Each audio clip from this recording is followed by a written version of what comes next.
আমি প্রিয়াঙ্কা, আমি চলে এসেছি আপনাদের সামনে নতুন সুন্দর একটা ঝকঝকে ব্লগ নিয়ে।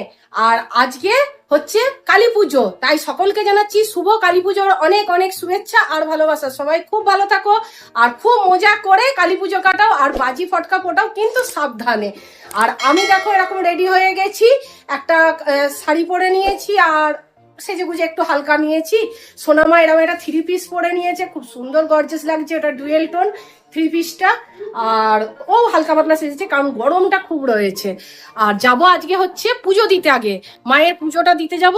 তাহলে চলো মাকেও দর্শন করাবো, আর কোথায় যাচ্ছি কি করছি চলো দেখাবো। চলো দেখুন, আমাদের বাড়িতে সৌরজিৎ আর সোনামা মিলে একটু ছোট্ট করে টুনি লাইট এরকম লাগিয়েছে, দেওয়ালি যেহেতু বেশ সুন্দরও দেখতে লাগবে।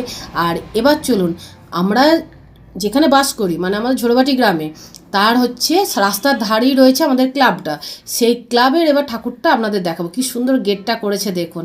আর আমাদের এই ক্লাবটা বিশাল বড় করে কালী পুজো করে। হ্যাঁ, আর মণ্ডপটা দেখুন কি অপূর্ব সুন্দর দেখতে লাগছে। প্রত্যেকবার আলাদা আলাদা মণ্ডপ সজ্জা করে, একই রকম না। আর ভেতরের সিলিংটাও দারুণ, বেশ অনেকটা বড় এরিয়া নিয়ে করে, তো ভালো লাগে, বেশ সুন্দর দেখতে লাগছে, ছিমছাম কিন্তু খুব সুন্দর। এবার চলুন মায়ের মুখটা দর্শন করি, কি অপূর্ব সুন্দর, দেখে মন ভরে গেল। আর মাকে বললাম সারাটা বছর যেন খুব ভালো কাটে, আর জীবনে যা যা চাওয়া পাওয়া আছে সেটা তো পূরণ হবেই, কিন্তু তার সাথে সাথে সবাইকে ভালো রেখো মা। আর এখন ঠাকুরমশাইও এসে গেছেন, কারণ এবছর সকাল সকাল অমাবস্যা পড়েছে, তাই ঠাকুরমশাই মালা পরাচ্ছেন ঠাকুরের গলায়। আর আমার শাশুড়ি মা তিনিও 3টে মালা করে পাঠিয়েছিলেন, শিব ঠাকুরের একটা, নারায়ণের একটা, ঠাকুরের একটা, ঠাকুরের। তা আমি ওই এই ঠাকুরমশাইকে জামাইবাবু বলে যেহেতু ডাকি, তাই জামাইবাবুর হাতে আমি এটা দিচ্ছিলাম, একটা করে মালা দিচ্ছিলাম, আর জামাইবাবু পড়াচ্ছিলেন। আর তাছাড়া বাদবাকি সমস্ত কিছু তোড়জোড় করছিলেন ওনারা। তারপরে খুব ভালোভাবে ঠাকুরকে প্রণাম করলাম ভক্তি সহকারে, আর অনেকক্ষণ সময় ওখানে কাটালাম, বেশ ভালো লাগলো। সোনামাও একটুখানি ফটোশ্যুট করলো। তারপর দেখছেন যে এই যে কালী মূর্তিটা, এটা হচ্ছে আমার বাপের বাড়ি গ্রামে, এটা খুব জাগ্রত মা। হ্যাঁ, তাই ওখানেও একটু পুজো দিয়ে এলাম, বাবা মায়ের সঙ্গেও দেখা করলাম। তারপর এবার কানলার উদ্দেশ্যে বেরিয়ে পড়েছি। কালী পুজোর রাত্রে আমাকে না হঠাৎ কানলা আসতে হলো, তাও এখন বাজছে 8:30 পৌনে 9টা।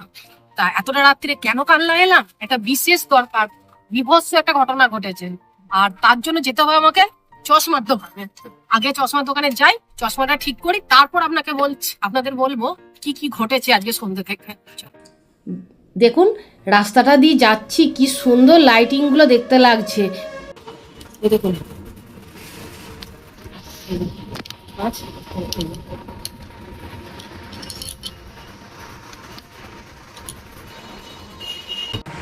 দেখুন এবার ঠিকঠাক হয়েছে, একদম খুশি। আর এই দেখুন এখান থেকে আমরা ডালের বড়া নিয়ে নিয়েছিলাম, দারুণ মুচমুচে, খেতে হেভি লাগে। দেখুন মেয়ের চশমা গন্ডগোল হয়েছিল, পুরো ভেঙে বেরিয়ে গেছে, মানে খুলে চলে এসেছে। মেয়ের সন্ধ্যে থেকে কান্না কাটি, এখন মেয়ে খুশি, খুব খুশি, আমিও খুশি। আর এখান থেকে নিয়েছি ডালের পকোড়া। চলুন এবার বাড়ি যাব, কাজ মিটেছে। চলুন টোটো কোথায় গেল আবার দেখি। দেখুন কানলা ঘুরে ঠাকুরের পুজো দিয়ে বাড়ি এলাম, এবার এখন রান্না বান্না শুরু করব। আর বাজছে কটা দেখুন, বাজছে 9:30 পার হয়ে গেছে, এখন আমি রান্না বান্না শুরু করব। আর এই দেখুন আমার রাস্তার দিকে যে দুটো জানলা রয়েছে, এখানে হচ্ছে মোমবাতি লাইট সৌরজিৎ আর সোনামা মিলে লাগিয়েছে। আমি আবার দেখছি লাইটটা কি সুন্দর জোরালো, দেখুন দারুণ লাগছে দেখতে, আমার তো খুবই ভালো লাগছিল। আর সোনামাকে বলছি আমার একটু ছবি তুলে দে। দেখুন 10:40 বাজে, দেখতে পাচ্ছেন রান্না এতক্ষণ কমপ্লিট হলো। এবার কি রান্না করেছি এবার দেখুন, এরকম ছোলার ডাল।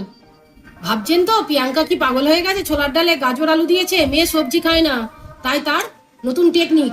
টমেটো, এই দেখুন টমেটো, গাজর, আলু, আদা, কাঁচা লঙ্কা সব দিয়ে, আর এটা এলাচ তো ফোড়নে দিয়েছিলাম, এই দিয়ে করেছি ছোলার ডাল। আচ্ছা, এটা হচ্ছে মেয়ের পছন্দের আলু ভাজা, আর একটু শশা দিয়েছি, আমারও দেখুন সেম সেম নিয়েছি। এবার হচ্ছে মেন যে ব্যাপারটা, কি দিয়ে খাওয়া হবে। এই দেখুন একদম গরম গরম ধোঁয়া উঠছে পরোটা। এখন রাত্রিরের এটা হলো আমাদের ডিনার। চলুন খাওয়া দাওয়াটা এবার সেরে নিই। আর ভিডিওটা আপনাদের কেমন লাগলো আশা করি ভালো লেগেছে। যদি কিছু ভালো লেগে থাকে প্লিজ ছেড়ে যাওয়ার আগে আমার চ্যানেলটাকে সাবস্ক্রাইব করে দিয়ে আমার পাশে থাকবেন। আর সবার শেষে আবার আপনাদের বলছি শুভ কালী পুজোর অনেক অনেক শুভেচ্ছা আর ভালোবাসা। চলুন। আর টিভিতে চলছে সিনেমা, পেছনে চলছে গান, কারণ যেহেতু প্যান্ডেল পাশেই হচ্ছে কালী পুজো। আর এই হলো আমাদের রাত্রের ডিনার। চলুন, গুড নাইট, সুইট ড্রিম।